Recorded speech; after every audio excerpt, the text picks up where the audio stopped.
Hi guys, welcome back to trekky stories. അപ്പോൾ നമ്മൾ ഫ്രണ്ട്സൊക്കെ ആയിട്ട് ചെറിയൊരു വൺ ഡേ ട്രിപ്പ് പ്ലാൻ ചെയ്തിട്ടുണ്ടായിരുന്നു. നമ്മുടെ തൊട്ടടുത്തുള്ള ഒരു ഹിൽ സ്റ്റേഷനിലേക്കായിരുന്നു നമ്മൾ പോകാനായിട്ട് പ്ലാൻ ചെയ്തിട്ടുണ്ടായിരുന്നത്. നമുക്ക് ഏറ്റവും ഈസി ആയിട്ട് ആക്സസ് ഉള്ള ഒരു ഹിൽ സ്റ്റേഷൻ വേറെ എവിടെയില്ല, മലക്കപ്പാറ, വാൽപ്പാറ. നമ്മൾ ഫ്രണ്ട്സൊക്കെ ആയിട്ട് ബൈക്കിൽ പോകാനായിരുന്നു പ്ലാൻ. ബട്ട് അൺഫോർച്ചുനേറ്റ്ലി എല്ലാവർക്കും എത്താൻ സാധിക്കാത്തതിനാൽ നമ്മൾ കാറിലേക്ക് ഷിഫ്റ്റ് ആക്കിയിട്ടുണ്ടായിരുന്നു കേട്ടോ.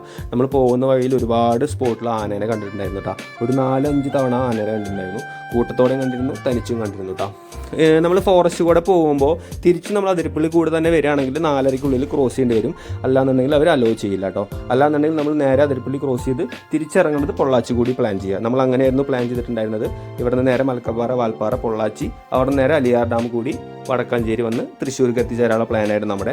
നമ്മളൊരു 1 ഡേ ട്രിപ്പ് അല്ലെങ്കിൽ ഒരു 2 ഡേക്കൊക്കെ നമ്മൾ തൊട്ടടുത്തുള്ളൊരു ഹിൽ സ്റ്റേഷൻ പ്ലാൻ ചെയ്യാന്നുണ്ടെങ്കിൽ തൃശ്ശൂർക്കാർക്ക് ഏറ്റവും എളുപ്പമുള്ള ഒരു റൂട്ടാണ് വാൽപ്പാറ. നല്ല ബ്യൂട്ടിഫുൾ ആയിട്ടുള്ള പ്ലേസ് ആണ്.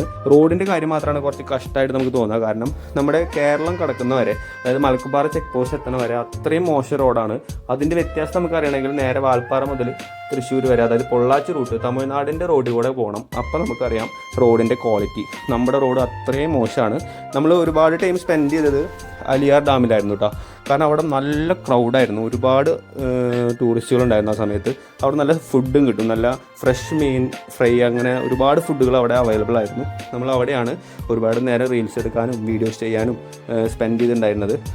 ഇതിൽ പിന്നെ ഒരുപാട് ഫ്രണ്ട്സ് ഉണ്ടായിരുന്നില്ല എന്നുള്ളൊരു കുറവ് നമുക്ക് ശരിക്കും ഫീൽ ചെയ്തിട്ടുണ്ടായിരുന്നു കേട്ടോ. കാരണം 4 പേര് മാത്രമേ ഉണ്ടായിരുന്നുള്ളൂ. അതിൻ്റെ ചെറിയൊരു ഹാപ്പിനെസ് കുറവുണ്ടായിരുന്നു. ബട്ട് ഓവറോൾ ട്രിപ്പെല്ലാം അടിപൊളിയായിരുന്നു കേട്ടോ. അപ്പോൾ ഈ റൂട്ട് പോയിട്ടുള്ളവരെല്ലാം കമൻറ്റ് ചെയ്യുക. പോയി എൻജോയ് ചെയ്തിട്ടുള്ളവർക്ക് തീർച്ചയായിട്ടും വീണ്ടും വീണ്ടും പോകാനായിട്ട് ആഗ്രഹം തോന്നുന്നൊരു അടിപൊളി സ്പോട്ടാണ് വാൽപ്പാറ.